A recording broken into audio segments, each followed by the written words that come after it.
Hello. こんにちは。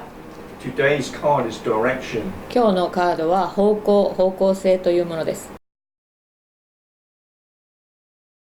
Direction is one of the black cards. これは縁の色が黒いカードの1枚です。And black is a very powerful energy indeed. そして黒というのは本当にパワフルなエネルギーです。It is the color of mystery and magic. ミステリーとマジックの色です。 And it's very important for us all to add an element of mystery and magic in our life. 私たち全員が人生の中にミステリーとマジックの側面、要素を持っていることはとても大事です。 Because it's black, it can also be seen as a little bit of a fearful card. 黒いという色からちょっと怖いカードだなと感じることもありえます。 But actually it's a very positive one. でも実はこれはとてもポジティブなものなんです。 Because black doesn't always reveal or show, it can be seen as uncertainties or unsureness.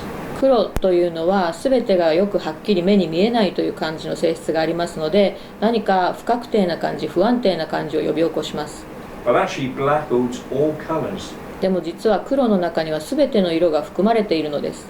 It's the card of direction. これは方向性を表すカードですね。 And direction card is about creating that. 方向性というカードはその方向性を作り出すという働きがあります。 We all need direction in life. 私たちは全員人生で行く道というか方向が必要なんですね。 Otherwise we can feel lost, unsure and unfulfilled.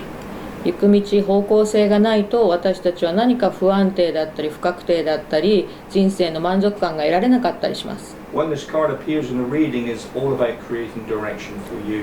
このカードがリーディングに現れるときはあなたのために方向性を作り出しましょうということです。 Thank you and goodbye. どうもありがとうございました。さようなら。